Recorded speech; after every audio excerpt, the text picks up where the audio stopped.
Good morning, Asphalt Lifers. This is Atlas Roofing Corporation coming to you live from our corporate headquarters in Atlanta, Georgia. We are going to be getting started in just a few minutes. I appreciate those of you that are on bright and early this morning. I look forward to a great webinar today. So bear with us real quick. You guys are muted. If anybody has any questions, you can type a question into the GoToWebinar control panel. If I could get a couple of you just to type something in and say good morning, that way we know you're with us and you can hear us. Can't wait to get started with you today on our Power of Differentiation webinar.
Good morning and welcome. This is Stan Bastek with Atlas Roofing Corporation coming to you live from the Atlas corporate headquarters.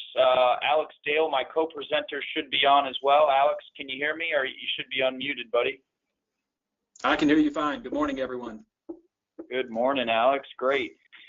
We've still got a bunch of people in the waiting room logging on to our session, so hang tight while we let them all get in and get situated with the GoToWebinar control panel.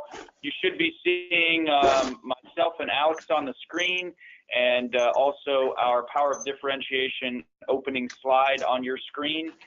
We've got Tiara Searcy in our marketing department standing by, so if you have any questions or concerns, you can type something into the GoToWebinar control panel questions area. Yes, Jeffrey Frazier, I see. Yeah, you normally get a breakfast. If I could deliver you a virtual breakfast, I would. I'm going to work on that for the next one. We'll get some digital eggs and bacon sent your way. So, but we appreciate you being here anyway. Hopefully you got some coffee. A lot of questions, a lot of comments so far wishing good morning. So thank you guys for being here. And we're going to be getting started. We're going to give it another 2 or 3 minutes just to make sure everybody that's logging in has a chance to get on the call. Hang tight.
Good morning, everybody. This is Stan Bastek coming to you from Atlas Roofing Corporation. So excited to have all of you, our Asphalt Lifers, on the webinar this morning. We appreciate you joining us.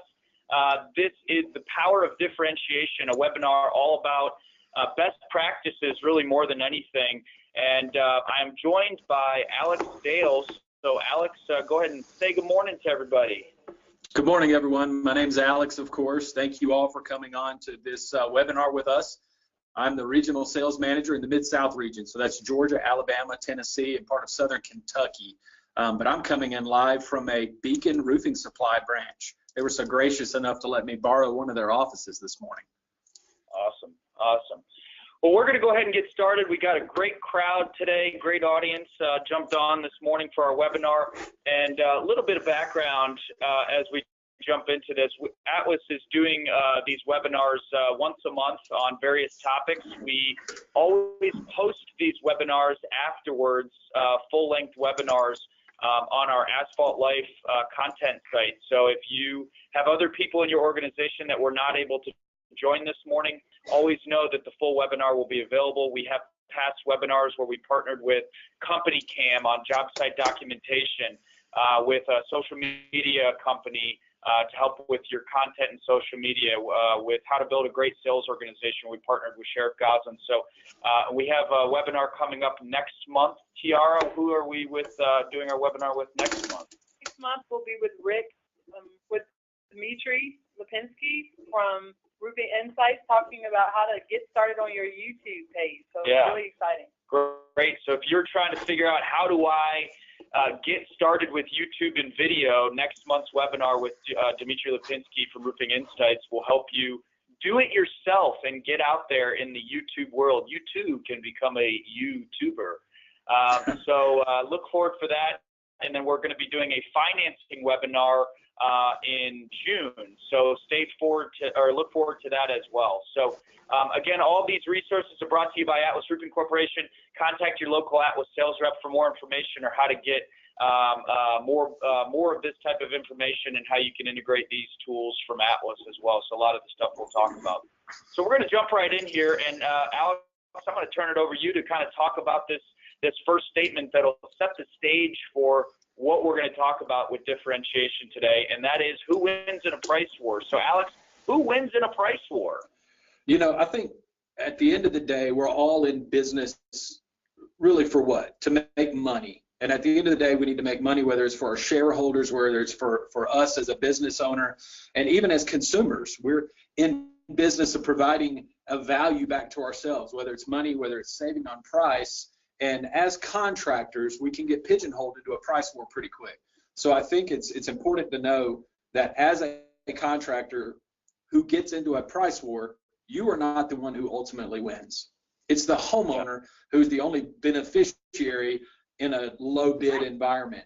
So we want our contractors, and we want to challenge you guys as a contractor to add value to that customer, bring value on the front end, and overcome that price issue. So, you know, Sun Tzu is one of the greatest generals of all time in China.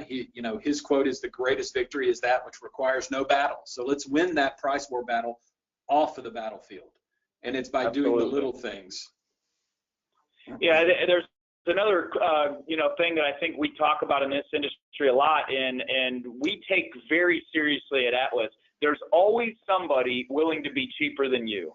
And just think about that statement for a second. And if you agree with that, if you agree that everybody can cut price, everybody can say, I'll match the lowest bid. Hey, I'll beat the lowest price. You know, everybody can do that. There's always somebody that's willing to be cheaper than you. So what you really need to do is you need to build enough value into what you're doing to where you can defend your price. None of us are getting every single job that we bid. Quite frankly, what we're probably getting is somewhere in the neighborhood of 30%. So if you're a contractor and you're hitting 300, we're like baseball. You know, our industry is like baseball. 30% of our effort is considered doing pretty good. You know, but if you think about that, there's 70% opportunity out there where we could be doing better. We got to focus on why are we not getting the jobs that we're missing out on, that we're spending time on, that's a revenue opportunity that's missed. And a lot of that comes back to what's your philosophy on price? Is it to, again, be competing on price and be concerned about the fact that the market is $280 to $300 a square, and it's hard to make any more than that, or to say, you know what, I'm going to build more value, I'm going to be at a higher price, I'm going to go out and I'm going to get the money I deserve, and I'm going to justify it and sell it. So today's webinar is, well, how do you do that? And Atlas certainly does not have all those answers. Really, what we try to do is say, okay, what are we seeing other people do in the marketplace that is successful? And before we get into what we've seen our contracting partners do, sort of picking things and saying, here's what we see in this area, here's what we see in that area, you got to look at commodity marketplaces. A shingle has been viewed for a very long time as a commodity product. Atlas does not view it that way. This is not an Atlas infomercial today on this webinar, but what I do want to sort of set the stage with is our basic philosophy is that we can't view ourselves as a philosophy, and we have to make sure that our customers don't view us as a commodity as well. And we look at other companies that are in commodity markets that, you know, really have basically stepped out of that. Starbucks is a great example. There's no greater commodity than a cup of coffee. You can get a cup of coffee for 99 cents at a gas station. You can go to a Hampton Inn and pretend you stayed there last night and get a free cup of coffee, for crying out loud. You know, but people, I walk through the airport yesterday, and the line at the Starbucks at the airport, first of all, there's 12 of them in the Atlanta airport, and the line at Starbucks is unbelievable, you know, and people go there and they'll pay $4 or $5 for a cup of coffee because of the brand, because of the experience, because of everything they've done. Under Armour, another great example of, you know, again, it's a $40 performance shirt versus a $6 cotton t-shirt. You know, Apple, the darling, I think they've been talked about enough. The other one that we like to talk about because it's so popular now is Yeti coolers. It's quite frankly probably the dumbest thing I've ever seen in the history of products, right? And I own a bunch of Yeti stuff. I'm right there, hook, line, and sinker, because what they have done is they've convinced all of us that we need to spend $400 on a piece of plastic to keep 6 beers cold. You know, it's insane what they've done. You know, a bear-proof cooler that'll keep ice for a week. Who really needs that? You know, those features. But we're willing and we love it. We're rabid about brands that we think are bringing us more value. So that sort of sets the stage for how we talk about our industry. And, you know, we want you guys to sort of shift your focus from, hey, I'm not a commodity, I'm a valued partner. Right, Alex? Absolutely. And I think it's important, you know, really in any industry, in our market, we sell a shingle, which is considered a commodity product. And to Stan's point, we feel differently. But when you start to get competitors, and including yourself, offering the same as others, you quickly become a commodity. So real quick, I want to see it. I want to see a show of hearts coming across, because I'm going to say it. I am not a commodity. And I'm going to say it again because I want you guys to show it through the hearts. You are not a commodity. So I am not a commodity. So think about it to yourselves right now in your given market. How many contractors are in the market to sell a roof in your market? Just think about it. How many contractors? It's more than you can shake a stick at. How many contractors specialize in insurance work? How many specialize in retail work? Okay, so how many quotes does a homeowner get? Typically it's 3, sometimes as many as 4. I've seen 5 in instances. And then we want to look at different long-term visions for your company. You know, is it a local business? Are you wanting to sell your business from an organizational perspective and build a long-term legacy? So at the end of the day, you as a contractor are not a commodity. So if you do what they do, being your competitors, you're going to get what they get. And you're going to be eating deductibles, you're giving away pricing, your close rates are around that 30% range that we talked about with Stan, and you just don't have a sustainable business. So we want you to think differently. You are not a commodity, you're valuable, and gosh darn it, people like you. And more to that point, the hardest part of your job as a contractor is to figure these things out, especially when the storm's not there, right? Because when business is good and jobs are easy to come by, salespeople are sticking around, right? You're not looking for people because there's a lot of work, they're closing every job. There's a lot of people doing that and taking advantage and capitalizing on that opportunity. What you've got to figure out is, how am I going to differentiate myself long term where the storm is not the driver of my business, where the driver of my business is my organizational health, my reputation, the things that I do, my processes, you know, and it's back to, again, what Alex said, if we're constantly chasing the storm or waiting for it or commiserating about the fact that there, you know, some of that work's dried up, it's going to be very difficult to continue to compete long term, and you will get caught in that commodity landscape. And we don't think any of you guys are commodities, because what you do is important. What you do has a serious value, and it's really difficult work what you're doing, you know, to put a roof on, put it on the right way and back it so that it lasts a really long time and keeps that customer's prized possession safe, keeps their family safe. What you're selling is peace of mind. You're not just selling a roof. And that's, again, how you sort of shift the rhetoric from, you know, commodity to valued partner. So you're not a commodity. So again, stop leading with price, start leading with value. So how do we do that? Well, we need to look at things before, during, and after the job, and then we need to rinse, wash, repeat, right? We've got to figure out and reevaluate our process before, during, and after the job, and continue to relook at how we can make things better. So let's go ahead and kick things off and start with the before part of that. What do you need to be doing before a job? Now, this is a little bit abstract because we're not even just talking about before a particular job. Some of it is before one individual job, but some of this is just what are you doing to set yourself up before you go in to sell somebody, before your business is ready to go sell somebody? What are those things that you're doing in the off time? You know, and those things are educating yourself, training your team, investing in your team. You know, let's get some hearts if you guys would agree. It's kind of hard to find really good people and keep people, right? How many people have a hard time keeping and finding talent? You know, we do at Atlas, and I've talked to so many contractors where it's a real big challenge to find and retain good talent because there's a lot of opportunities for people today. So you've got to invest in those people. You've got to build your brand. You've got to market yourself. You've got to understand and evaluate your marketing, and you've got to go out and actually do some stuff. You got to try some stuff, but then you have to also figure out, is it working, and reevaluate. Streamlining your processes is very important. Tracking what you're doing. You know, we'll use the term CRM, right? You know, customer retention management. CRM is really important to tracking and understanding your sales team. How are they doing? What do they do well? What do they need more training on?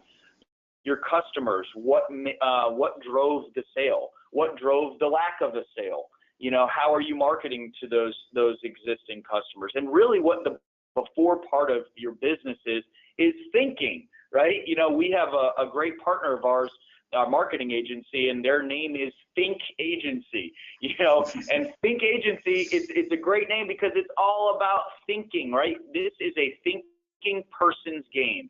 If you are in this business, you've got to be thinking about how to think faster, think smarter, think better than everybody around you because it's hyper competitive in this market. So here are some of those things that we think is about the before part of the business. It's thinking. So Alex, tell us a little bit about culture.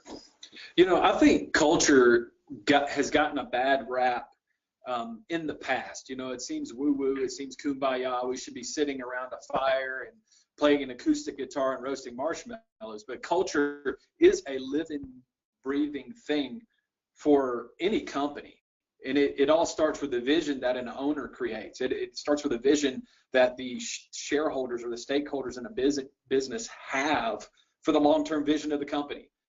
And so ultimately it's who do you want to be? And why are you doing what you're doing? How are you going to do it? And how are you going to go to market? So how you go to market conveys the culture that you've instilled in your company. And so, you know, we feel strongly that Atlas has a great culture. It's a fun environment to work at.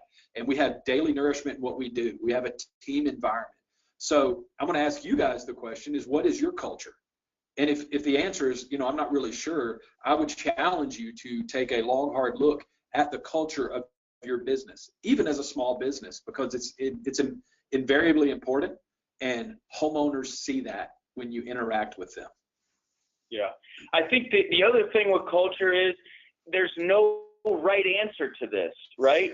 Your culture is what you want it to be. If you're a business owner or if you're a manager, a high-level manager at an organization, you have the ability to shape the culture the way you want it. Now, it doesn't happen just by stating, I want to be a family environment. Well, if you don't actually foster that and breed that, then you can't just say it and have it be. You've got to actually think about what does it take to create that.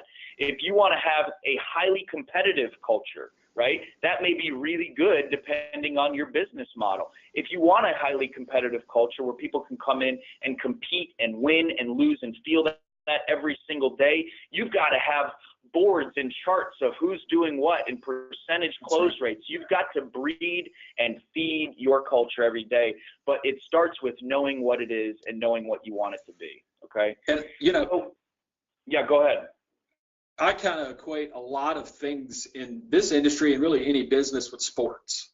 And so this before faction, this is the off season, and to Stan's point, we've seen different cultures in football teams, I would say that, Coach Dan Quinn in Atlanta has a different culture than Coach Belichick with the Patriots. Okay. So this is very much the same. You need to look at your culture. Yep. The second thing I think everybody's got to evaluate is your brand message. So I've got 3 brands up here. I just really kind of went on the internet for a couple of these, but one of these companies I know very well, it's Ben Hill Renovations. I think they have one of the best taglines I've ever seen in this industry, is creating raving fans since 1964. So thinking about your brand, thinking about your logo, thinking about your message is really important, right? And I've learned a lot really over the last couple of months, actually, in talking with a lot of people. We had a contractor event, and we had a roundtable discussion about brand and about, whether or not to include the word roofing in your product and your brand name and, the insurance implications versus the opportunity for, organic SEO. But I'm not going to get into all that because I think other people understand that a little better than we do. But what I do understand is this: your message is important as it relates to how you're differentiating yourself and how you're building value. Ben Hill Renovations, creating raving fans since 1964. Alex, who do you think they're focused on when you say creating raving fans? They're focused on building great relationships with their homeowners, so much so that these homeowners are climbing to the mountaintops and screaming their message and giving out referrals. So failure is not even profit, right? It's not, did we get the job? Did we make enough money on the job? What are our close rates? For them, success was our customer raving about us at the end. That's the bar for success. That's a really high bar. How many of you guys ever, get feedback from or get a survey request for anything? I ignore those all the time unless I'm really, really impressed or really, really ticked off, right? Those are almost the only time that you actually fill those things out. So for Ben Hill, the benchmark for success is we're getting people who are so unbelievably happy that they're doing those because of that. They're raving fans. The second one on here is Quality Roofing and Painting. I love their title, their tagline as well. Quality is not expensive, it's priceless. So they're not necessarily doing the same thing with focusing on the customer, but what are they doing, Alex? What are they doing with that tagline? I feel like they're conveying a message that they do great work. And so they're not talking about price, they're not talking about we'll go to the bottom line. It's we do great work. Right. And again, not knocking this person. I don't know this person. I really was just Googling roofing logos online. Cheap roofing, fast and accurate estimates. What do you think that brand message represents? I mean, it's pretty cheap price, right? Yeah, hey, if you want a cheap old roof, come to me, right? But I don't know about you guys, but when I buy something cheap, I kind of feel like, oh man, I don't know if I did the right thing here or not. Dimitri with Roofing Insights talks about this in one of his videos, and he's like, if you buy something expensive, you're gonna love it because you really feel good about it. But if you buy something cheap, there's almost immediate like, oh man, I really don't love this. I hate it. I hate that I got such a good deal on it. So I think there's some truth to that. So think about what your brand message is and what it represents. evaluate it, dive deep into it. And then I think the next thing is, are you trying to build a local brand? You know, when storms come through, local brands talk about beware of companies not from here, right? So how do you, and maybe you are a company that goes and chases storms, that's fine. But how do you make sure that you can build both the perception and the reality to back it up that you guys are a local brand? So I'm going to launch a quick poll here real quick. And let's get you guys to answer real quick. Be honest with this question. Do you love your brand? We want to hear from you real quick. Do you love your brand? Yes or no? And if you love your brand, that's what it's coming in right now. Mostly yeses. I'm happy to hear you love your brand. That's great. And if you're saying no, about 7% so far, you know, think about what you can do to move your brand forward, because nobody is stuck with their brand. That's the other thing you need to know. Brand is living, breathing, evolving, just like culture. You can control it. So we got about 70% of votes in. So I'm going to go ahead and close that poll, but really just there to say, hey, do you love it or do you hate it? And if you guys don't love it, really evaluate what you can do to change it. Okay. All right. Oh, I got a guy on screen here, one of our big contractors down in Louisiana. This is RJ McGimsey, man. RJ is awesome because RJ makes himself the face of his organization. I see you guys doing the same thing, right? I really do. I see a lot of you guys out there putting your face out. Talk about the importance of that, Alex, about being your own spokesperson. You've had some personal experience with this. Yeah, absolutely. And, you know, there's no better time than right now to be out on social media, to be out on YouTube, which is on our next webinar, and to tell your story, because no one else in your business knows your business like you do. And you might not be great on camera, you might not be a great public speaker, but it doesn't matter. If you are real and you are genuine, then you can come off as a real and genuine business, and homeowners notice that. And they say, you know, I saw you on the local channel, or I've seen you pop up on my Facebook feed when you're out trying to push your business. So it's utterly important to be the spokesperson of your own company, because it's your company, right? Yeah, absolutely. And you know, be conscious of what that means. Be conscious of being responsible. Be conscious of you know, walking a gray line. When you're a business owner, you also have to know what being that spokesperson means is that you can gain or lose customers based on the things you say. So, you know, watch out with being overly political, or watch out with being controversial. Watch out for saying things you shouldn't say. Watch out for legal issues, but don't let that stuff scare you away from being yourself. Don't let that stuff scare you away from being your spokesperson and putting your face on the business. Because at the end of the day, I think emotionally, viscerally, people buy from people they trust.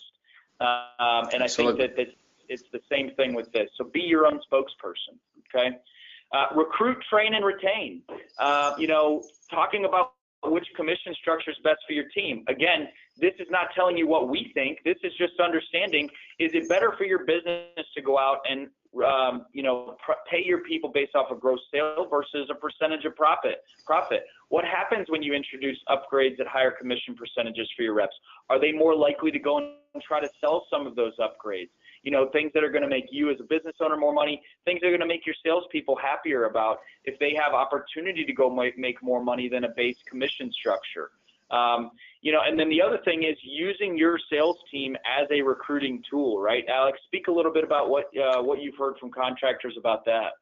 You know, we often talk about network, and oftentimes your network is your net worth. And so the network of friends from your current employees is super important to be able to recruit new employees that can work under this employee and be mentored by them, or just to be able to help grow your business and help you scale.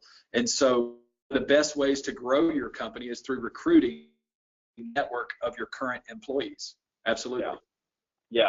And the other thing is, LinkedIn is very important for our industry, and it's important because LinkedIn and Facebook are important from a business perspective, because prospective customers are going to go find you, but who else is going to go find you? Prospective employees. Okay, if you are trying to hire and recruit, you need to be visible, polished, and posting and showing what your culture's like, right? So back to culture and brand, are you conveying what your culture and brand is like? Are you talking about the things that you do when you're out there trying to hire people? Or are you just going word of mouth and posting things through the classifieds? I think you've got to use social media to recruit people to your company as much as trying to attract customers or show customers what you're all about. So using social media is very important for recruiting. Okay. Absolutely. And I see a lot of opportunity there. I see some contractors out there doing this and doing it well, but there's a huge hole there.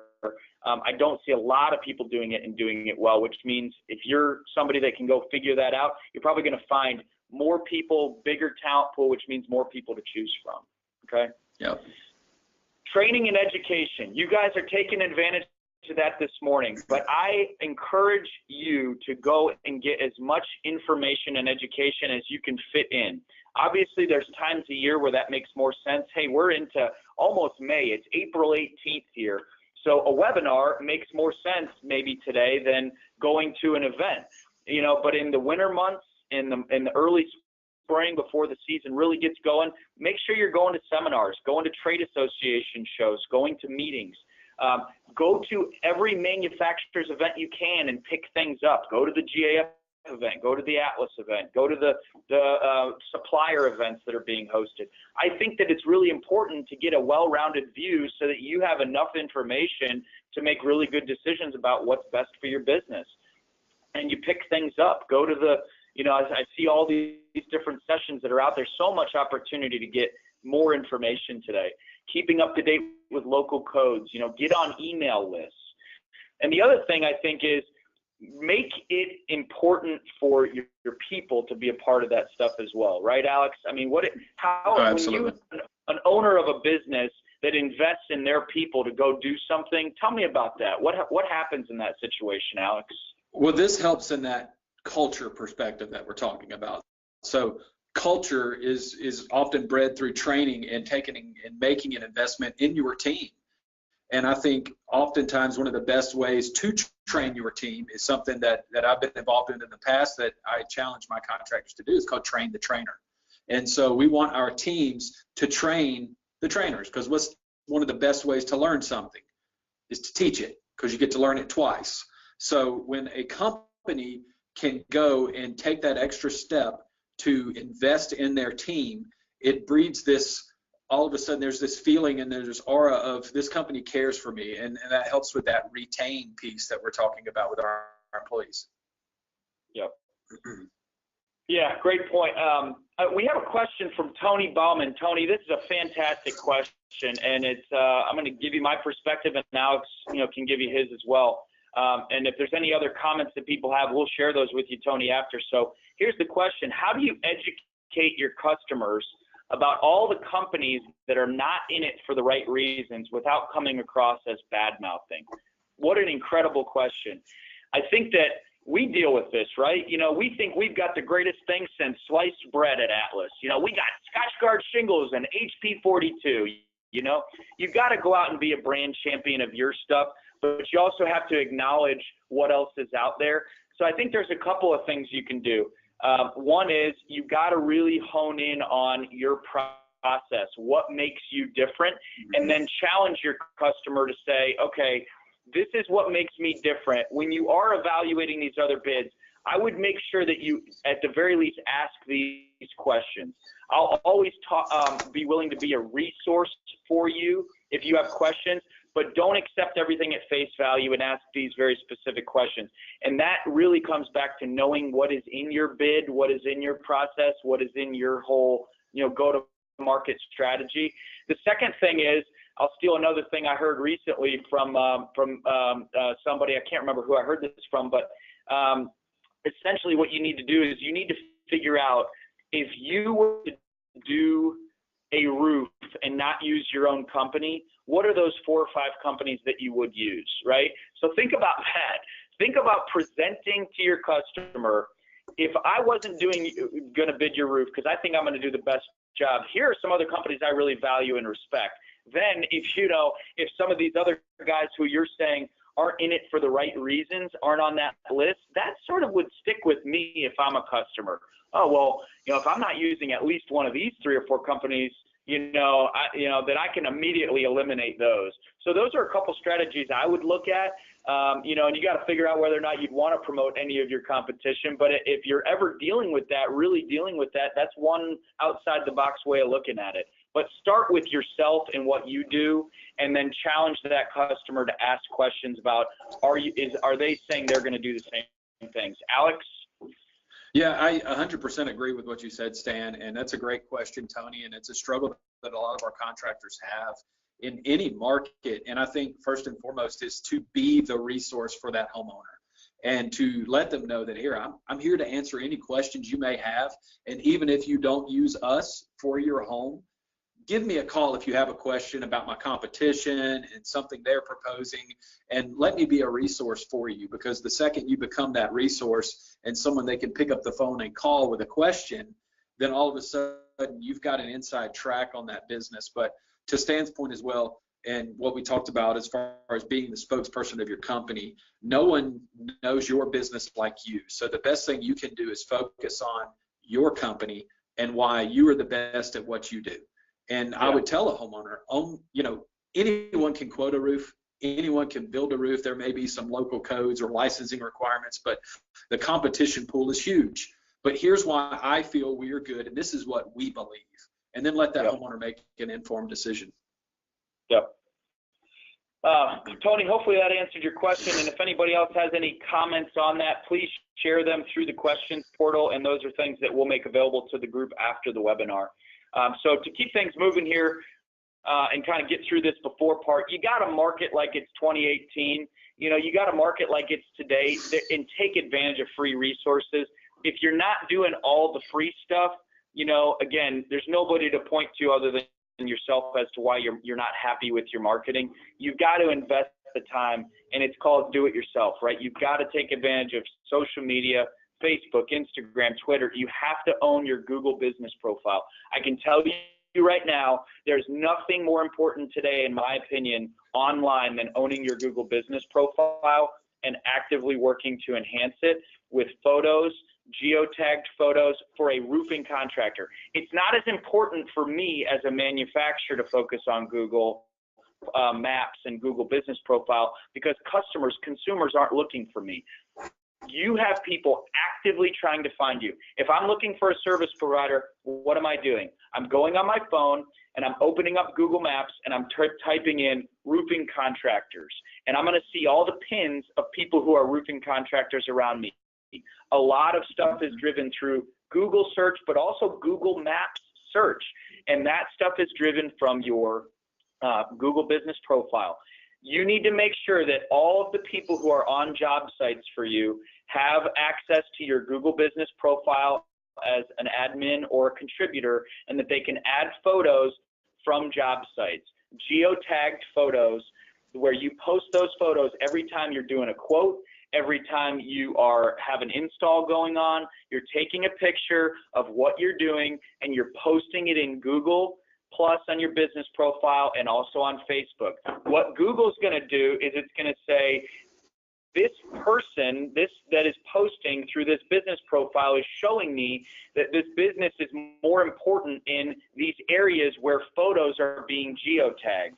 It's very smart, these algorithms, and they change all the time. But what I can tell you is the more content you have that's geotagged in a wider swath geography, the more times you're going to show up in search results as it relates to Google Maps. And guess what? You can do it yourself, okay? So go do this stuff, okay? You've got to take the time to do this stuff.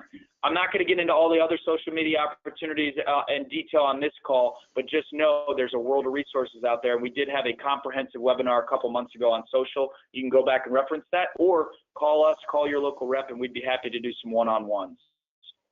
A little bit more about just ROI. Know where your money's going, and then stop paying things that are not actually getting you value. Facebook is high value with a low cost right now. Facebook's also a lot right now. We'll see. There's a lot of interesting things happening on Facebook. Don't abandon ship, okay? Whatever you do, do not abandon ship on Facebook. They're going to work through this and figure it out. these types of things tend to ebb and flow. But I think that you've got to know that right now, from a cost perspective, it's probably pretty high value, low cost for your money. What are you paying per lead, okay, for all the different places you're paying for leads? You really need to think about everywhere you're getting from a lead first to then try to evaluate how much you're paying per lead, okay? Generate in-house content instead of paying for it. Don't overcommit to third-party advertising agencies. But if you do partner with a company you trust and you like, make sure you're monitoring it monthly and don't get into long-term contracts with SEO promises. Okay, those are traps. Those are dead end. And again, they'll take credit for things when things are really good. That's another thing I learned from Dimitri from Roofing Insights. Essentially, when a storm hits, of course things are going to be great. How are they performing when things are not necessarily great because of natural phenomena? And again, this isn't saying don't go seek outside help. It's just saying hold that outside help accountable. Track changes and ranking changes on HomeAdvisor and Angie's List closely. A lot of things happening there. And then don't go brand build until your budget allows it. Please, please, please, please don't go put up billboards until your budget allows for it. Go block and tackle and build your business. And when your marketing budget gets to a point where it's ready for that, then go do that. Don't get the cart before the horse, because you get yourself into financial trouble. Okay? Yeah. We have a lot of contractors starting out new businesses that they go and they focus on a beautiful logo, a website that's stunning, shirts, polo shirts, billboards, truck wraps, and this is all stuff that comes once the revenue thing. So you can't do anything until revenue starts. So sales is king with all of this. Yep. Invest back in your company before going and buying, a fleet of new pickup trucks. Invest in your company before running radio ads. Invest in your company. Build your business the right way. And then giving things back, reciprocal social value. This can be as simple as an exchange. Alex, talk real quickly about this just for time. Go ahead. Sure. So one of the best ways to advertise and stay in touch to it is Facebook. It's high value with a low cost, but to build it's essentially an email funnel that you can feed through to MailChimp or Constant Contact, to where you take an exchange for an email for something in exchange. It's an ugly roof contest. It is a top 10 home maintenance tips, and then you take that and you bring it in-house, and you have a database of customers, forward thinking a storm's coming in a week or 3 days later. I'm going to blast Facebook. I'm going to blast my homeowners with an email talking about the storm. That way you're on the forefront of anyone else that's out door knocking, honestly. Yep. All right, new poll popping up right now. Are you currently active on social media? We want to get an idea. Are you actively out there on social media, yes or no? And if you are active out there, that's great. Make sure you know if that activity is actually balanced activity, refine that activity. And if you're not, know that you are probably missing opportunities by not being there. So I think, the one thing I would tell you, though, is if you are not planning to engage and actually do something on social media, then stay in the 25% that voted here that said no. The only reason I would tell you to get on social media is if you plan to use it and use it often. If you create a graveyard, basically, and you don't post but maybe once every 3 months, you're better off not doing it, because then it's going to look like you're an out-of-business company, right? If you have customers that are going and doing research on you, they're going to look up your website, they're going to look you up on BBB, they're going to look at your Facebook page. If you don't have a Facebook page, in my mind, it's better than if you have a Facebook page that has nothing posted on it for the last 3 or 4 months. So that's my advice to you. I highly think you should get on there, but if you're not really committed, don't create a graveyard, okay? All right, we're going to close that poll and move on down the road. We are going to talk about online reviews, and then we're going to be getting real close to transitioning into the during part. So we've got about 25 minutes left on our webinar here today. Let's talk about online reviews, because this is a before and it's an after thing. But the before part of this is really making sure you have a process for dealing with online feedback. Thanking people for good reviews. You have to do that really quickly. You've got to be responsive. But you also have to be responsive to the bad reviews. You've got to get out in front of those quickly.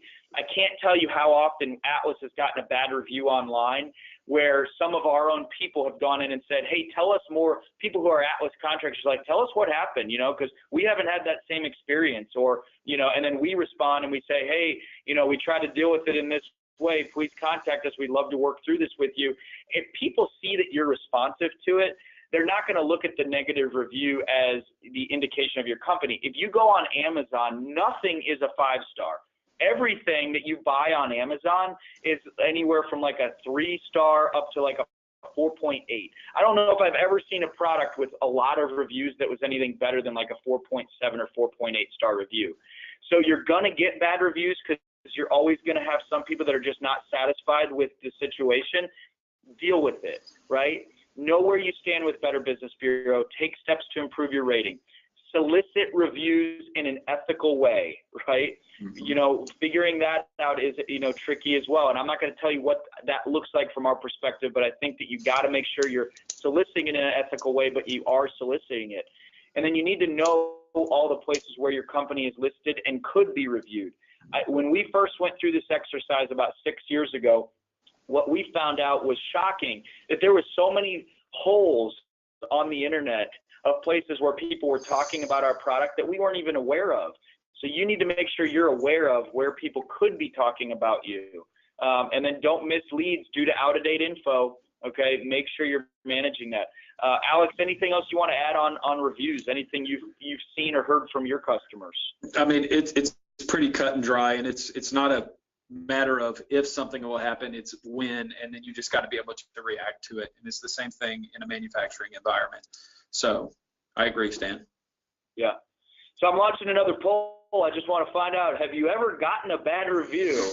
I hope, if you say no, man, then good for you. That's pretty incredible. But most people we talk to, they always kind of chuckle and fold their arms and say, yeah, we've had a lot of those, you know, and not a lot, but when you get them, it's like, you know, I couldn't satisfy. There's nothing I could do to get them to take that darn review down, you know, and that's okay, right? As long as you took steps to try to resolve it, right? Great. Build a beautiful website. Websites can make or break your credibility. Again, this isn't a website call, so I'm going to kind of blow through this, but just make sure that your website's up to date and that prospective customers will look at you and say, yeah, I like that. That looks good. You know, it's professional. It's easy to navigate. Some things that I think you guys need to look at is make sure you utilize manufacturing design tools and product information. Mm-hmm. It's really important to have product information on your site, and here's why. Alex, what do you see on a lot of contractor sites at the bottom of the page? What logos end up there, and where do those end up going? Well, you name it. I mean, typically you can go from a TAMCO to a GAF to a Certainty to an Atlas even, and usually there's a backlink there that leads to that manufacturer's website. And typically, you know, if I am a contractor and I'm a business owner, I want homeowners to stay on my website for as long as possible. That's my website. I put $5,000 into it. So the second a homeowner clicks on an Atlas website, well, where do they go? They go to the Atlas website and they're able to find another contractor. And as a contractor, I would not want that. Right. It's a benefit to you to be listed on our site, but you certainly shouldn't be sending any traffic away from your site that you don't have to. So do everything you can to create a website experience that keeps that customer on your site. That means product information, design tools, before and after photos, reviews, financing applications, anything that you blog posts, information, keep them on your site. And a lot of manufacturers have tools, as does Atlas, to help you with that. Somebody said, you know, give me a little bit more info about what this SEO thing is. SEO is search engine optimization. So it's a great question because it's right in here with websites. Search engine optimization basically means if somebody types something in on Google or Bing or Yahoo, the search engine optimization means, does your website have the right words and the right content and the right images where Google is going to say, yeah, your website's important enough for me to show this person results when they search for roofing contractor Indianapolis, right? So I'm looking for a roofing contractor in Indianapolis. You know, is your website optimized to capitalize on that and many other potential search terms so that you're found. It's all about being found. And the last thing I'll say about websites is this: you need fresh content at least weekly, potentially daily. You need new stuff. You need a blog. You need to take articles. You need to post information. And a lot of that stuff can be automated. Here's a website we love, 5-Ash Roofing, really clean. They got their stuff organized at the top, modern, mobilely responsive. They've got product information built in there. And they even have a way to request financing right on their website. So there's a lot of great things you can do to keep people right on your site. So just a couple quick examples. So I'm going to ask another poll. Here we go. We're going to find out, do you love your website? We want to know. Oh, now this is a little bit more expected. It's more, closer to 50-50, actually more on the no side. If you don't love your website, do you think your customers will love your website? Okay? A website is not a digital business card. A website is a living, breathing thing, just like culture. It's a representation of your brand.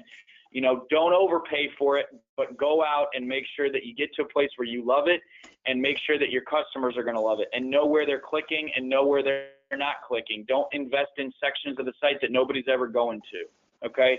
So 50-50, perfectly even on that. 50% say yes, 50% say no. I think half of you guys have something you got to go work on, is build that website, okay? Sales story. So build value everywhere. You know, what is your story? You know, tell us a little bit about building a great sales story, Alex. I think, you know, when we be that education piece and we are the resource for the homeowner, and we're telling about why we to Tony's question earlier, why use my company for your roof, is we need to tell that story. What's our company history? Why did I get into this business? What does workmanship mean to me and my commitment to quality, but also be able to explain the process. So right now I'm doing an inspection. Tomorrow we'll meet with your adjuster. It might get bought, it might not. If it doesn't, we'll go this route. But once we get it bought and we come out and we start to build this roof, this is what you're going to see. My crews are going to come up, they're going to demo this roof. We're going to go down, we're going to inspect the deck, we're going to replace decking, and so on and so forth until it's complete. And then we need to live up to that expectation. And so as we build value into the product, the warranty of the product, the warranty of your installation, we're able to get to the point where we build so much value, and pricing hasn't even been discussed, that we're able to ask for that sale and gain a commitment from a homeowner. And it's all part of the process for us, and it's blocking and tackling. Awesome. Yeah, great. Know it from start to finish, own it, and make sure that your salespeople can't and don't want to deviate because it works, right? Include your salespeople in this process. You got to start with the skeleton of what is important to you as a business owner or a sales manager, but include your salespeople in the process, because guess what? They're the ones in front of the customer, and they can tell you what's working and what's not. And then if they're included in the process, they're going to be much more likely to buy into using your sales pitch and your sales process and your story every single time, okay? Build visual presentations, have beautiful brochures with you, use technology, use design tools. Video testimonials of previous customers are really good. Before and after photos and videos are really good as well. So not just about what it is, what the sales story is, make sure that it's visual as well, because we respond to what we see much more than what we hear or what we read. We believe what we see, so show them. Seeing is believing. You know your product's value proposition. At Atlas, we have some pretty clear and defined value propositions. Why would anybody want to put a roof on that after 5, 6+ years is going to get black streaks and stains all over it, right? Why would you not want to put one on with Scotchgard? That's a very clearly defined value proposition. You don't want to deal with an ugly roof and lost home value and lost curb appeal. So that's a product piece. The way bigger and more important thing is, what is your value proposition? Know your products, but then also know what your value proposition is. In storm markets, selling impact rated shingles, so really knowing and understanding that, okay? So let's transition into one final thing here on the before phase, which is project profitability, okay? Do you accept credit card payments? What are those fees? You know, what are those fees, and are you making that easy, right? You know, are you offering promotional financing, monthly payments, and no programs? Are you offering these on every job? The most important thing I could tell you about financing today is the biggest obstacle to you selling a job, in my opinion, is project affordability, okay? Whether it's in a storm market, it's paying the deductible, or whether it's in a traditional retail market where it's just figuring out how you're going to pay for a really expensive project, you've got to address project affordability, not make assumptions, but show every single job, hey, I just want to let you know up front, at our company, at XYZ Roofing Contracting, we have lots of flexible ways to pay for this project. You can pay cash, of course. We can work with your insurance company. We're specialized in that. We take credit cards, and we also have promotional financing options if you want a fixed low monthly payment or 12 months no interest, no payment. What you've done in that situation is, instead of waiting for them to tell you what they need to address the affordability issue, you've set their mind at ease that this contractor has the ability to offer me lots of ways to pay. I'm going to park that concern over in the parking lot for now, right? I'm going to park that concern, and now I can focus on you and your value proposition. Financing is incredibly important today. So let's launch another quick poll. How many of you are offering financing on every job? Now, I'm not asking, are you offering it on some jobs? I'm asking if you're offering it on every single job. And very much what we expected, about 60% of you are offering it, not offering it on every job. About 40% are offering it on every job. We really think that you've got to shift over and offer it on every job, because we think that could be the reason that you miss out on a sale, or the reason that you get a job is because you are offering flexible payment options on every job. So great job. Thank you for all those that voted. 64% no, 36% yes. Somebody said, what is a no-no plan? Sorry, yeah, on the no-no plans are no interest, no payment for 12 months or 18 months. So those are the types of programs that are available through promotional financing companies. Yeah, and at the end of the webinar, we did get another question. Can you let us know where previously recorded webinars are? Absolutely, we will. So thank you for being here. Somebody had to drop off. Okay, professionalism is paramount. Arrive early to appointments. Confirm your appointments electronically and by phone. Dress professionally with your company branded gear. Show up looking like you're supposed to be there, right? Don't show up in your cutoff jean shorts. I love cutoff jean shorts. I own a pair of cutoff jean shorts. I made them myself. But please don't go sell a job looking like, you know, you don't belong there. Look professional at the sale. Look appropriate to why you're there, right? If you got to be on the roof that day, that is something slightly different than if you're just there for an in-home sales pitch. If it's the install day, yeah, you may be dressed a little bit different, but make sure you're looking professional no matter what, okay? And then this is something that a contractor in Virginia does, Pyramid Roofing. They send an appointment confirmation with a picture of the person that will be showing up at their door. Talk about building credibility and branding with the homeowner. Hey, I know exactly who's coming to my house. So when I peek through the eye hole, there he is. That's great. That's peace of mind, okay? All right. Tracking every customer. I'm speeding through a few of these things, Alex, so we can get to the next part. Tracking every customer and documenting everything, very important. Real quick, Alex, just run through this list. Why is tracking your customers important? It's so important to be able to track our customers just from the perspective of being able to keep that database. You know, one of the best ways to recycle business is through your old customers. So to be able to go back to those customers and do a gutter job, or go back and redo a roof and be their contractor for life, but also to track information on the project, to track, you know, what's important to the homeowner, and be able to use that as a training tool for future homeowners to market to your customers. And it also helps you to build a valuation of your business if that exit strategy is to ever sell your business. You need to have an ability and a method to be able to show to a prospective buyer that this is my customer base and this is what it's worth. Yep. And there's so many great resources in our industry. There's so many companies that have basically built their business to solve the problems of your types of businesses.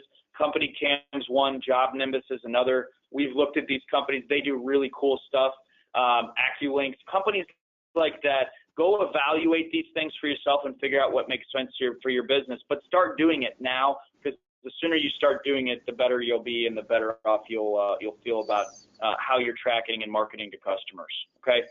All right, so we got through the before. Holy moly, that's a lot of stuff to do before I can go sell a job, Stan, right? Well, come on now. We know a lot of that stuff is ongoing. It's about how you build your business. Some tangible things you do during the job, okay? Here we go, Alex. It's all about quality, control, communication, and branding, okay? Talk a little bit, Alex, about controlling the project and treating it like your own. So we just, you don't ever want your subcontractors, if you use them, maybe you have in-house crews that you use as well. You don't want to not have representation while the job is being built. You want to ensure that you have a project manager on site so that they can overcome any objections, that they can manage the customer's expectations, but also track that process that you built out in the sales story. You want to document everything that happens. That's where Company Cam comes into play, and that's such a huge piece of the business, to where you show up and you leave the job after the fact, and the homeowner says, you destroyed my air conditioning unit, and you say, well no ma'am, we didn't. Here's the picture beforehand, here's the picture with my crews on the roof, and here's the picture after. Your air conditioning unit was already damaged. We want to monitor quality and installation so we can manage the overall profitability of the job on the back end. We want to make sure we're not having too much waste. We want to enforce safety. We all know that OSHA is out there, and OSHA is real, and OSHA is giving out fines for anything. So we want to make sure we mitigate any risk of OSHA showing up. And then leftover material, we don't want that to just end up in the dumpster as well. But to be able to control the branding and the professionalism of your crews moving forward on a job is part of your culture, it's part of your sales story, and it's part of your local brand as a contractor. Yep. And the other thing just to be aware of is you want to control that job site, but you also want to make sure you have very clear, defined contracts between you and your subcontractors and expectations, so that you don't cross that line of being an employee versus a subcontractor and get yourself into a contract debate or a legal issue. So that's really important too, is doing all this stuff while also clearly communicating that in the contract if you're using subcontracted work, okay? Follow local building codes and manufacturer's installation instructions. It's important, right, because that's required, right, by law, but also it's important to know the manufacturer's installation instructions, because manufacturers have different install guidelines, even for products that look very similar. Make sure you've trained your subs and your crews on how the product you're installing actually is supposed to go down to make the most advantage of it and install it correctly, so that you don't have problems down the road. We talked about documentation. It's important to set yourself up for success before the job with documentation, but it's also important during the job to document, as Alex said, to protect yourself, negotiate, sell, train, and then market, right? And a lot of these tools that you love, like Company Cam and Job Nimbus, they're integrated together, right? So if you're using one, that stuff a lot of times have plugins and APIs to be integrated together, okay? Just real quick, we're going to be about 15 more minutes worth of slides. So just that's your sort of time check. It's 11 o'clock now. We'll probably go right up to 11:15. Anybody that does have to drop off, just know that we will have this posted on our website afterwards, so you can watch the remaining 15 minutes. But stick with us if you can, and I know a couple of you have to drop off at 11, and this will be posted within the next couple of days. So circling back into during the job, marketing in the neighborhood, really, really important. Clover leafing is what we call that, the surrounding properties. When you're in a neighborhood, are you dropping off pardon our mess notes to the surrounding neighbors saying, hey, we're in the area doing a job. If you see a problem, please give us a call. We want to make sure to respect you too, even as one of the neighbors of this roof that's getting put on. And then personalized notes to 10 surrounding homes in the area, as opposed to just dropping off door hangers. Write a handwritten note to 10 different addresses and say, hey, we're doing a job at so-and-so's house. they're putting on a brand new pristine shingle with Scotchgard, with their 15-year signature-like warranty. If you're interested, give me a call, and then a personalized note is going to be received a lot better than something generic. Let neighboring homeowners see you with yard signs and things like that. Very important to have your brand visible on every job site. I always slow down when I see roofs going on. I'm in the roofing business, okay, so obviously, but I tell you, my family members and friends, they all do the same thing. We do the rubberneck thing, we all like, ooh, what's going on over there? Oh, what are they doing? They're painting the house today. Ooh, who's doing that? If your brand's not out there, you guys can't really take advantage of that marketing opportunity, okay? So make sure you're doing everything you can to brand on the job site. Ways you could do it. Your truck is a billboard, okay? Your truck should be wrapped if you can afford it, okay? We talked about that earlier. Your trailers should be wrapped, okay? You guys should be doing things to put your brand out there, okay? Co-branding synthetic underlayment. Atlas offers that, where you can put your brand on our Summit 60 synthetic. That is up there sometimes for half the day. You're seeing that synthetic underlayment visible from the curb. Put your logo on it, okay? Lots of opportunities there to brand in the neighborhood. And this is another one, Alex, tell us about what these guys are doing on their job sites. A couple of things in this picture I see that are really cool.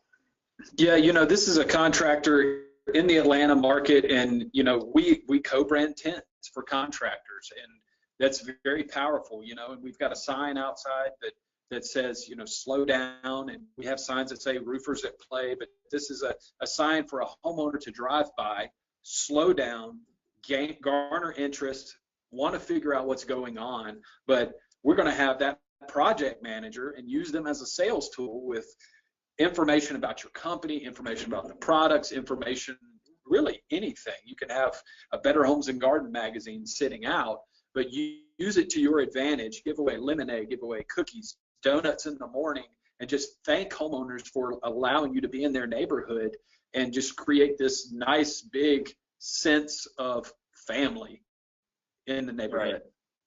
It's an investment in the job you're doing, right? Instead of just showing up, knocking that job out, make that your home for the day as much as the HOA will allow it, okay?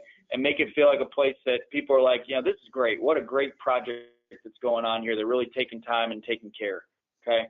All right, this is the big one. All right, I went and pulled some snapshots online. Video. I want to see your faces. I want to see your hearts. Come on, people. We got this dude up in Canada, the best damn roofer, I think is his name, and he does wacky stuff on the jobs. I'm not telling you to go do wacky stuff. I'm telling you to do stuff. Be out on the job and put your face on the job, right? Show what you're doing, but bring value, bring a tip. Hey, I'm out on this job site today, and I want to show you what poor flashing around a chimney looks like, and I'm going to tell you what I'm doing to put really good flashing around a chimney. Hey, I'm on a job site today. I want to show you what hail damage really looks like. Let's take a look at this hail damage. And then if you post those videos on Facebook and YouTube, and you have really good titles like, proper flashing of a chimney, people are looking for that stuff. Don't post it out there and be like, another job by Joe's Construction. Nobody's going to find that video. They are going to find a video that says, proper way to climb a ladder to get onto a roof, right? Figure out what you can do and be present on the site. So a lot of people I respect that I see out there quite a bit, Mike Code, Dimitri, some of these guys who are out on these jobs quite a bit, okay? All right, so video, and finally, Alex, the rainbow from SpongeBob, the most important thing. Tell us about this one, Alex. I can't tell you how important communication is with a homeowner. And sometimes we cannot over-communicate. Sometimes we have to tell a homeowner something 7 times before they finally understand what you're doing on that job site. So we need to make sure we're explaining the process. A roofing job is not a cakewalk. It can be dangerous. Sometimes there are extenuating circumstances that play into the timeliness of this. Maybe it's going to be a 2-day job. Maybe it's a 1-day job. But we create the expectation up front through communication. and we don't want to hide any bad news, or, you know, we get there and we see that there's 20 sheets of decking that need to be replaced and insurance didn't pay but for 5, but we're going to make this thing right by you, the homeowner, but also to be there for the homeowner and answer any questions for that homeowner and overcome the objections. Yep, bingo. All right, so a couple quick polls to wrap up this previous section, then we're moving into the final leg of our event here. So do you market to surrounding homeowners, yes or no? 70% say yes, 30% say no. So again, look at that as an opportunity. If you're already doing it, figure out how to make that meaningful and impactful in marketing to a surrounding. And if you're not, take some of these tips today and try to incorporate them into what you do. So we'll close that poll, and I'm going to ask one more. Really want some serious honesty here. Have you ever made a video on a job site? I want to know, is this something you guys are doing, or is this something you guys are not doing up to this point? So we're starting to see those poll numbers come in. You know, take that leap, okay? If you want somebody to look at your video and tell you whether it's good or bad, send Atlas an email. Send your rep an email. Be like, hey, can you guys take a look and tell me if this is silly or if you think this will play? We'll give you great, honest advice. So 62% said no, 38% said yes. That's great. It's actually more than I thought there would be. So that's fantastic. Keep doing it. I would tell you, you know, we throw a lot of really silly stuff out there that doesn't get much interest, and then we throw stuff out there that gets a ton of interest and engagement. But the point is that we continue to try to put new things out there from a video perspective, and you can't be afraid to look a little bit silly. Don't take yourself too seriously, okay? So thanks for answering that. All right, the final leg here, after. So what are you doing after the job? This is all about follow-up, paperwork, personal touch, okay, marketing, and then analyzing. Before we repeat this whole process, what are we doing after the job? So, Alex, tell me a little bit about average, man. Do you ever remember anything average? I never remember anything average unless there was a great toy in the Happy Meal that I just bought for my son. That's the only average I ever remember, right? And so most customers, they've taken a huge investment in you and your company, and the worst thing you can do is just be average when it's done. Make them feel like another number. So we want to thank these customers. You know, handwritten notes are great. Gift cards to their favorite restaurant, and it's just a simple question while you're out, you know, educating this homeowner and communicating to the homeowner is, man, I'm hungry today. What's your favorite restaurant? And then after the fact, you need to go back and give them a gift card to that restaurant. Cookies, yep. Treats. But also, we want to call every customer. We want the owner or a stakeholder in the business to physically touch every customer with a phone call and record it, because that's a great training tool and it's great for marketing as well. Wouldn't you agree, Stan? Absolutely. And I'm going to play a real quick audio clip for you guys right now of a contractor I really respect, a person I really respect. It's Dan Worstel in Pyramid Roofing in Virginia. So take a quick listen to a phone call. Dan calls every customer after the fact. He's a pretty big business and does a lot of jobs, but every single job he makes sure to have that personal connection. So take a listen. Oh.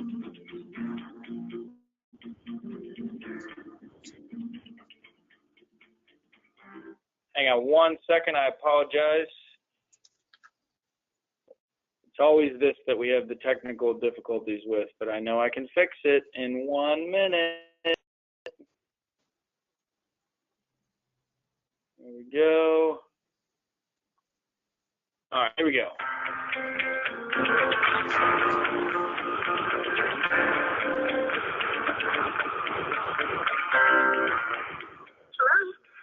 Hello, Ms. Murphy. This is Dan Worstel. I'm the owner of Pyramid Roofing Company. How are you? Hi, I'm well. How are you? Good, thank you. Do you have a quick second to chat? I do. Okay, thanks. Yeah, this is just a courtesy follow-up call.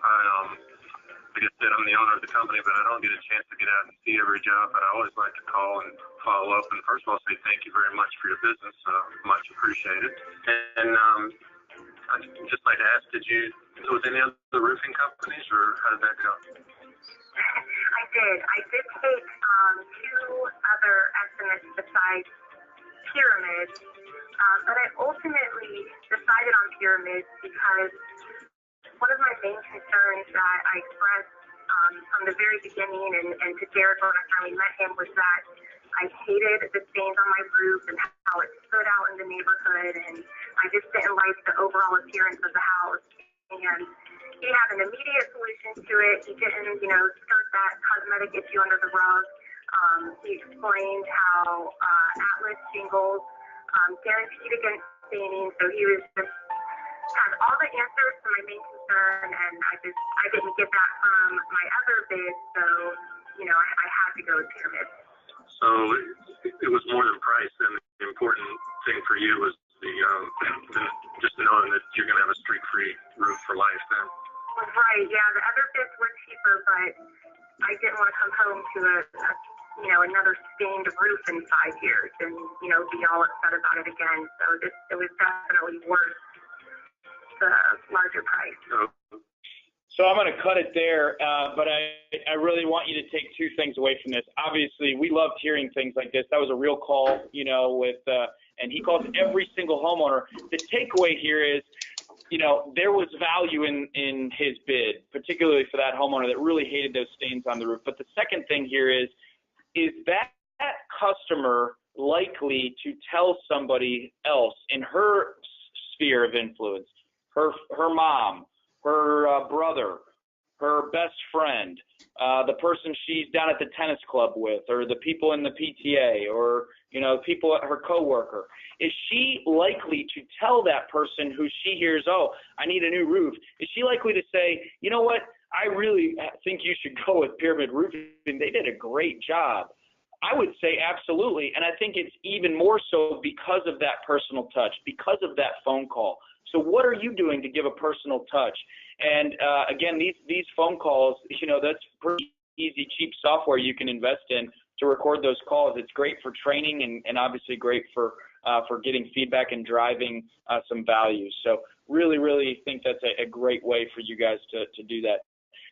Final couple of things here. We're right up against the 11:15. Register the warranties for the property owners. Peace of mind for the customer. It's documentation in case issues arise, and there's follow-up opportunity. This is a great way to follow up with a handwritten note with a copy of the warranty. And with tools that Atlas has, you can actually plot all those previous jobs on a map and show new prospective customers all those warranted jobs that you've done. Search by product or color if you have people that are looking for those tools in the future. So it's a great tool we've got as well. Testimonials, Alex, real quick, give me the 30-second tour on the importance of testimonials, man. I think when we look at reviews, it's not always just a star review. Some customers, they look for just the star. Is it the 4.7, the 4.8 with hundreds of reviews? But we also dig deeper and we look to see what customers are actually saying. And I think testimonials are a great way for potential customers to see your company culture, how do you go to market, how you sell your product based on the feedback that a customer gives to you. So I think it's important to actively seek this feedback from homeowners. How are we doing? How can we do better? But then get them to put that online for you to be able to use it in your own marketing efforts. Yep. And go get reviews, because the number of reviews that you have through a lot of different websites, in some people's minds, that's a reflection of how viable you are. So you need lots of Google reviews, you need Yelp reviews, you need Facebook reviews. Make sure that you guys are taking advantage of that and getting them. Take before and after photos. It's never been easier to take beautiful before and after pictures than it is today. Show the dramatic change. Look at this house. Look at the before and look at the after. What an upgrade. Seeing is believing. Get a drone. Use your phone, okay? Company Cam has a before and after application built in. Any way you can, you need to be doing before and after pictures. And I see a lot of you guys doing this already. So really, my hat's off to you, because you guys do a great job with that. Real quick, poll, do you register warranties online? Real quick, let's hear from you. Do you guys register warranties on behalf of your customers, yes or no? Looks like most of you say yes. Give it a second to get all those results in. About 88% of you are doing that, so that's great. And I'm going to go ahead and close that poll. And the final poll of the day before we have our last slide or two here is, do you post before and after pictures? Is this something you're actively doing, whether it's on your website, your Facebook page, anywhere, or your blog? Are you already doing these before and after pictures? And are you doing them on every job? You know, because this is, when I say you need new content all the time on your website, this is the type of new content that every time you do a job, you've got new content baked right in, a before shot and an after shot. So we got about 50-50 here, 52 yes, 48% no. So again, opportunities, guys. See these opportunities and take some of these things and run with them, okay? Market those completed projects online. We've talked a lot about that, but that stuff happens both before, during, and after the jobs. Analyzing hit rates and marketing expense. So, you know, the last couple things we'll leave you with really are, there's a lot of things you can do to drive your business, right? Where is your time and your money best spent? You should be doing more of that, right, Alex? Absolutely. And, you know, the last thing we want to do is just willy-nilly hand money out and not know where it goes.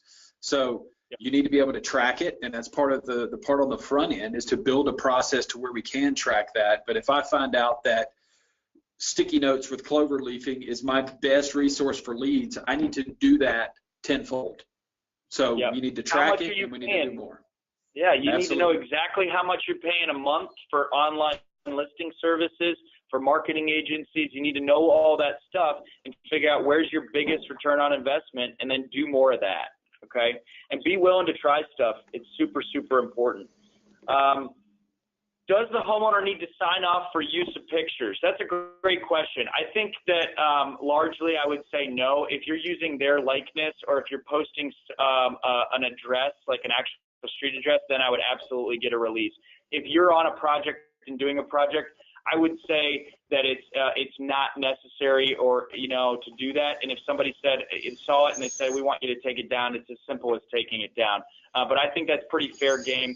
We don't typically get releases for just taking pictures of houses unless we plan to put something into print production. If we're putting something into print, like on the cover of our brochure, we absolutely get a media release.